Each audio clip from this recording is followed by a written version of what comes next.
Now, even though for the most part I would consider myself a dividend growth focused investor with a 7-figure portfolio made up of different dividend paying stocks and ETFs that also have the potential to grow over time as far as price return. And even though as an investor I'm solving for dividend income, trying to get to a point where my dividend income surpasses $7,000 plus per month.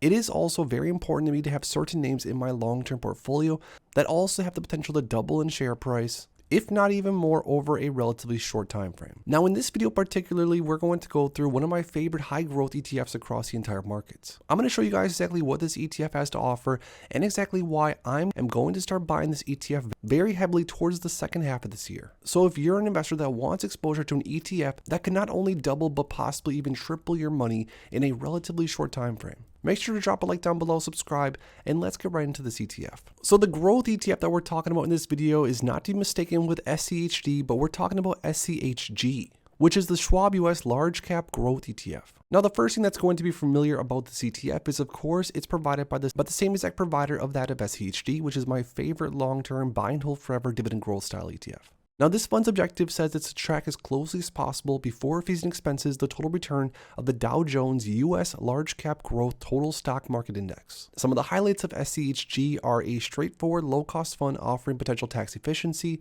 The fund can serve as part or core of a diversified portfolio, simple access to large cap US equities that exhibit growth style characteristics, and lastly, stocks are classified as growth based on a number of factors. Now, like I sort of mentioned in the intro, for me personally, I'm not all that much of a growth investor. I do normally seek out different ETFs and stocks that offer a decent starting dividend yield because, like I said, as of right now, I'm solving for dividend income, trying to get my portfolio to generate as much safe dividend income on a monthly basis as possible. But I did cross paths with this ETF a while back, and I wish I would have bought some shares of it considering it is up substantially from when I first looked into it. But regardless, some facts about SCHG. As of right now, the ETF is basically trading at all-time highs, up 652+%, and this is since around 2009.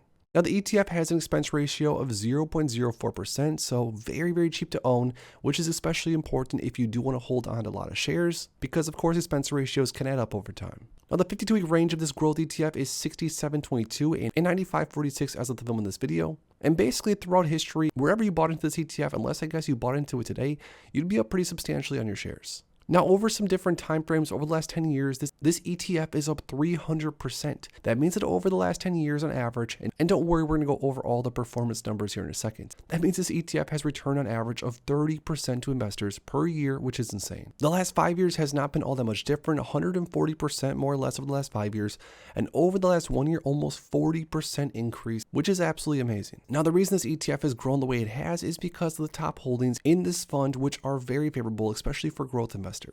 The top two names being Microsoft and Apple, which I'm a huge fan of both of these, make up around 23% of this entire ETF. So if you buy into SCHG, you better like Apple and Microsoft quite a bit. Next, we have Nvidia at 8.95%, then Amazon at 6.6%. Then we have Meta, Alphabet, we have Broadcom, Eli Lilly, Tesla, and all in all 250 different holdings, so it is pretty diversified, although the top 10 holdings make up 56% of the ETF. Now the other reason this ETF has the obvious potential to grow is the fact that technology makes up the majority of this ETF. At 47% technology, this ETF is going to be higher beta than a lot of other ETFs out there, but when the market's doing well, this is going to be something you're going to want to have exposure to. Even though this ETF is of course a growth style ETF, it does pay a dividend, which is 0.42%. And like I sort of mentioned over time, although this ETF does pay a dividend, it's not necessarily something investors even really care about or is really important, I guess, unless you own tons and tons of shares of it. Now for some more data and some more interesting numbers, if we were to stack up SCHG next to the Qs and look at the time frame from 2010 until today, more or less. Over the last 14.4 or so years, SCHG has returned on average around 15.7% or a total return of 720+%.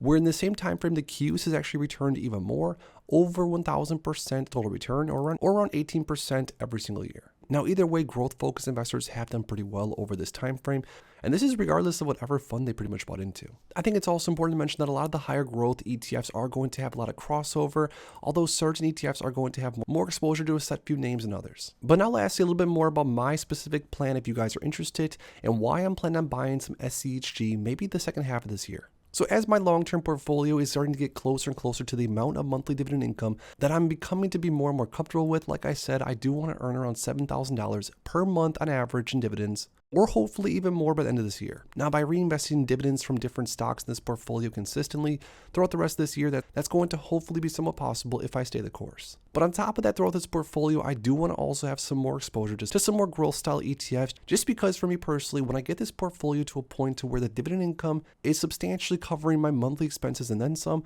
I think it's important to at least diversify the portfolio and have a little bit more growth exposure on top of it. Now, what I plan on doing specifically is using some of the dividends that are paid from this portfolio and invest into things like SCHG or even the Qs. But the reason I want to specifically invest in the SCHG ETF is because I really like the holding exposure and the fund's performance has been outstanding so far. But now lastly, I have a question for you guys down below. Out of all the growth style ETFs out there, if you could only hold on to one forever, which one would it be and why? Drop the ticker symbol in the comments down below. If you enjoyed this video, make sure to please drop a like on it and subscribe for more future content like this. Thanks as always for stopping by, and if you are interested in investing, make sure to check out these recent videos I posted right here.